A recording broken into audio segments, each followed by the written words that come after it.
Dahulu kala ada seekor kambing tua. Dia punya 7 anak. Dia mencintai mereka seperti hanya seorang ibu yang bisa mencintai anak-anaknya. Dia akan pergi ke hutan, membawa tumbuhan dan ranting untuk makan siang. Dia memanggil semua anaknya dan memperingatkan mereka untuk takut pada serigala jahat. Dia sering berpura-pura, tetapi Anda bisa langsung mengenalinya dari suara kasar dan cakar hitamnya. Anak-anak memahami segalanya dan meyakinkan ibu mereka bahwa mereka akan sangat berhati-hati. Kambing tua itu berangkat dengan tenang. Sedikit waktu telah berlalu. Tiba-tiba, seseorang mengetuk pintu dan berteriak dengan suara kasar agar anak-anak segera membukanya. Tetapi anak-anak dari suara kasar itu menyadari bahwa itu adalah serigala. Mereka menjawab bahwa itu bukan suara ibu, suaranya lembut dan kurus, dan suara ini sangat kasar, artinya itu adalah serigala. Kemudian serigala pergi ke pedagang dan membeli kapur besar. Dia memakannya, dan suaranya menjadi tipis. Dia kembali, mengetuk pintu dan dengan suara pelan meminta anak-anak untuk membukanya. Serigala meletakkan cakarnya di jendela dan menunggu. Dan anak-anak melihatnya, dan menjawab bahwa kaki ibu itu bukan hitam, tapi putih, yang artinya itu adalah serigala. Kemudian serigala itu lari ke toko roti dan meminta untuk memberinya sedikit adonan. Serigala mengurapi cakarnya dengan adonan. Penjahat itu datang ke pintu untuk ketiga kalinya, meletakkan kaki putihnya di jendela dan mengetuk. Mereka melihat anak-anak bahwa kakinya putih, dan mengira itu adalah ibu mereka. Mereka membuka pintu, tapi ada serigala di depan mereka. Mereka ketakutan dan mulai berpencar ke segala arah. Seorang anak melompat ke bawah meja, yang lain di tempat tidur, yang ketiga di atas kompor, yang keempat ke dapur, yang kelima ke lemari, yang keenam di bawah wastafel, dan yang ketujuh bersembunyi di jam kakek. Tapi serigala menemukan semuanya, membuka rahangnya dan menelan satu persatu. Hanya satu hal yang tidak dia temukan, yang termuda, yang bersembunyi di dalam jam. Setelah makan sampai kenyang, serigala pergi. Dia berbaring di padang rumput hijau di bawah pohon dan tertidur. Segera seekor kambing tua pulang dari hutan. Oh, apa yang dia lihat di sana?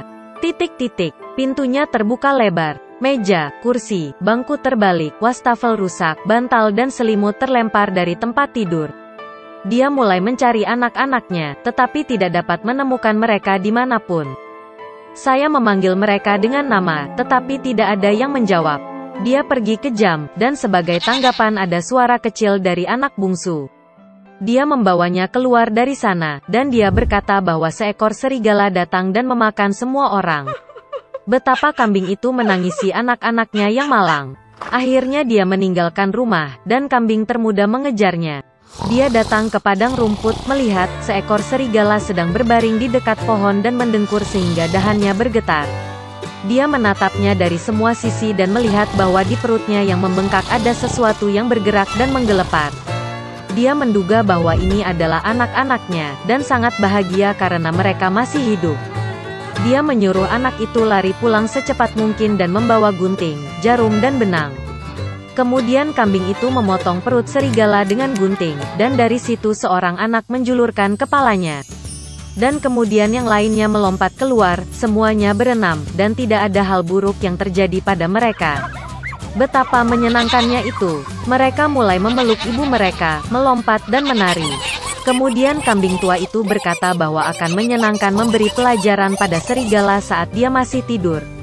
Mereka menarik batu dan memasukkannya ke dalam perut serigala. Seekor kambing tua menjahit perutnya, tetapi dia tidak memperhatikan apapun, bahkan tidak pernah bergerak. Serigala itu tertidur, berdiri dan merasakan kehausan di perutnya sehingga dia memutuskan untuk minum air dari sumur. Dia nyaris tidak mendekati sumur, membungkuk ke air, dan batu-batu berat menariknya ke dasar sumur. 7 anak melihat ini, dan mulai menari kegirangan bersama ibu mereka. Begitulah cara mereka memberi pelajaran pada serigala jahat. Suatu ketika ada seorang gadis kecil. Suatu ketika ayahnya yang kaya menikah dengan ibu tiri yang jahat. Dia menetap di rumah bersama kedua putrinya. Mereka cantik dan berwajah putih, tapi jahat dan kejam di hati. Dan kemudian tibalah saat yang sulit bagi gadis malang itu. Dari pagi hingga larut malam, mereka memaksanya melakukan pekerjaan kotor, mengangkut air, memanaskan kompor, memasak makanan, mencuci piring, dan mencuci pakaian. Dan di samping itu, saudara tiri melakukan yang terbaik untuk membuatnya kesal sebanyak mungkin. Mereka mengejeknya, menuangkan kacang polong dan gandum ke abu, dan dia harus duduk dan mengambilnya. Di malam hari, ketika dia lelah bekerja, dia harus pergi tidur bukan di tempat tidur, tetapi di lantai di sebelah kompor. Dan karena dia selalu dalam abu, debu dan kotor, saudara perempuannya memanggilnya Cinderella.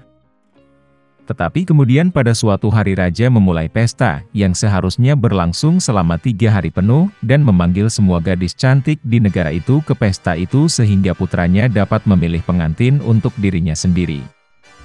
Ketika dua saudara perempuan yang disebutkan itu mengetahui bahwa mereka juga dapat datang ke pesta itu, mereka langsung mulai berdandan dan bersolek. Cinderella juga ingin pergi menari, tetapi ibu tirinya tidak mengizinkannya pergi, karena dia tidak punya baju atau sepatu, dan dia kotor. Dan kemudian ibu tiri yang jahat menuangkan semangkuk gandum ke abu, dan berkata bahwa jika Cinderella mengumpulkannya dalam 2 jam, maka dia bisa pergi dengan saudara perempuannya. Cinderella pergi ke taman dan menangis. Dan kemudian 2 burung merpati putih terbang masuk, diikuti oleh kawanan burung yang berbeda. Mereka menukik di atas abu dan mulai mematuk, jadi mereka memilih semua biji-bijian dalam mangkuk. Dalam waktu kurang dari 1 jam, mereka menyelesaikan pekerjaan mereka, dan semua orang terbang kembali. Cinderella membawakan mangkuk untuk ibu tirinya, mulai bersukacita, berpikir bahwa dia bisa pergi ke pesta. Tapi ibu tirinya tidak mengizinkannya masuk. Dia membelakangi Cinderella dan bergegas bersama kedua putrinya ke pesta dansa. Ketika tidak ada yang tersisa di rumah, Cinderella duduk di lantai dan menangis dengan sedih. Dan kemudian 2 burung merpati putih terbang masuk, diikuti oleh kawanan burung yang berbeda, dan mereka membuang pakaian dan sepatu mereka, berkilau dan semuanya dari emas. Dia dengan cepat mengenakan gaun ini dan mendatangi pengantin wanita. Mereka melihat saudara tiri dan ibu tirinya dan berpikir bahwa itu pasti putri yang aneh, dia sangat cantik dengan gaun emasnya. Tidak pernah terpikir oleh mereka bahwa itu adalah Cinderella. Pangeran keluar untuk menemuinya, meraih tangannya dan mereka mulai menari. Dan dia sangat menyukai Cinderella sehingga dia tidak ingin berdansa dengan gadis lain. Dia menari sampai malam dan akan kembali ke rumah, tetapi pangeran meminta untuk mengantarnya pergi. Dia ingin tahu gadis cantik siapa ini dan di mana dia tinggal. Tapi Cinderella lari darinya dan naik ke tempat perlindungan merpati. Pangeran memerintahkan untuk menghancurkan tempat perlindungan itu, tetapi tidak ada siapa-siapa di dalamnya. Dan tidak ada tempat di dekat dia bisa menemukan orang asing yang cantik itu.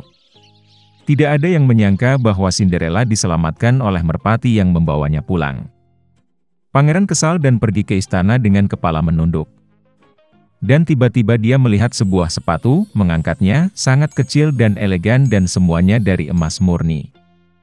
Pangeran menduga bahwa ketika Cinderella melarikan diri darinya, sepatu dari kaki kirinya tertinggal di salah satu anak tangga. Pangeran sangat senang dan diperintahkan untuk menemukan nyonya sepatu ini, dan kepada siapa sepatu itu cocok dia akan menikah dengan yang itu. Orang tua kembali dari pesta, mereka melihat bahwa Cinderella sedang tidur dengan kemeja di atas abu, dan lampu redup menyala di dekat kompor. Kedua saudara perempuan itu pergi ke kamar mereka, berharap besok mereka akan cukup beruntung untuk mengenakan sepatu emas. Keesokan harinya, pangeran datang ke rumah mereka, dan berkata bahwa setiap orang yang ingin mencoba sepatu calon istrinya harus keluar. Dua saudara perempuan keluar, dan ibu tiri mengunci Cinderella di rumah dan tidak membiarkannya keluar. Kakak perempuan mencobanya sepatu kecil. Adik perempuannya mencobanya sepatunya bagus. Pangeran hendak pergi, tetapi Cinderella keluar dari jendela dan berlari ke arahnya. Dan dia memakai sepatu, dan itu pas untuknya. Pangeran menatap matanya dan mengenali gadis cantik yang berdansa dengannya. Dia membawa Cinderella, menunggang kuda, dan pergi untuk bermain pernikahan dengannya. Dan dia memerintahkan saudara perempuan dan ibu tiri untuk dikunci di rumah mereka, dan jangan pernah membiarkan mereka keluar dari sana. Beginilah cara mereka dihukum karena kejahatan dan penipuan mereka.